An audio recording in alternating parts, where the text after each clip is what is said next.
लखनऊ में 19 साल के अक्षत पर अपने पिता की हत्या का आरोप है। पुलिस की शुरुआती जांच में सामने आया कि ये वारदात अचानक गुस्से में नहीं हुई बल्कि प्लानिंग के साथ की गई थी।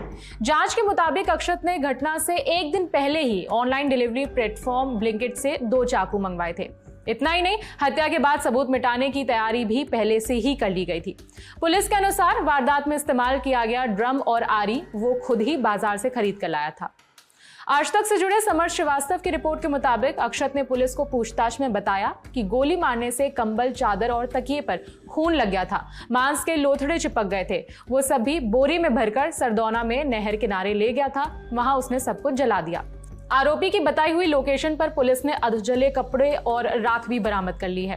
अक्षत ने पुलिस को बताया कि शव के हाथ और पैर को काटा लेकिन रीढ़ की हड्डी को नहीं काट पाया था, इसीलिए उसे ड्रम में भर दिया था। पोस्टमार्टम रिपोर्ट में भी इस बात का खुलासा हुआ है कि पेट और पीठ पर 8-8 इंचेस के कई गहरे निशान मिले हैं, मानो किसी ने काटने की कोशिश की हो। साथ शव के सिर को भी काटकर अलग कर दिया गया था।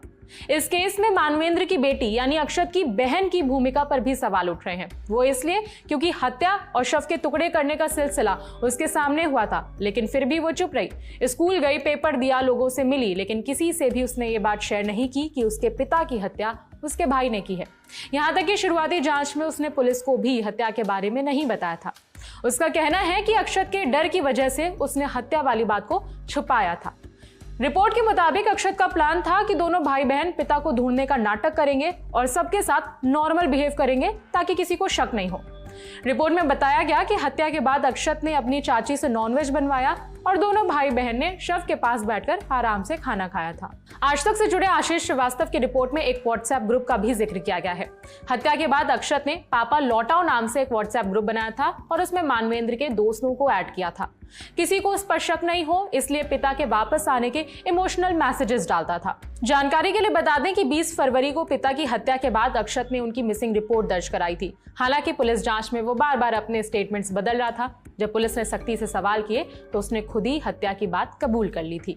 अक्षत का मानवेंद्र से सिर्फ नीट की तैयारी को लेकर झगड़ा नहीं था, पड़ोसियों और रिश्तेदारों से और भी कई सारी चीजें पता चली जो विवाद का कारण थी। बताया गया कि कुछ दिनों पहले उनके घर पर चोरी हुई थी। मानवेंद्र ने मेड पर चोरी का शक जताया था और शिकायत दर्ज कराई थी। हालांकि कुछ दिनों बाद चोरी का सामान उनके घर पर ही मिला था। इस घटना के बाद मानवेंद्र अक्षत को लेकर और ज्यादा सख्त हो गए थे। बता दें कि मानवेंद्र पैथोलॉजी लैब के मालिक थे और शराब के 2 ठेकों का संचालन भी करते थे। अक्षत नीट के बजाय घर का बिजनेस संभालना चाहता था।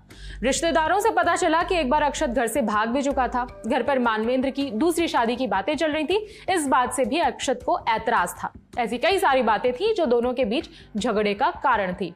इसी बहस में 20 तारीख को बकायदा प्लान के साथ अक्षत ने मानवेंद्र की हत्या कर दी। चूंकि बहन हत्या के बारे में जानती थी और इसके बाद भी चुप रही, इसीलिए वो भी जांच के घेरे में है।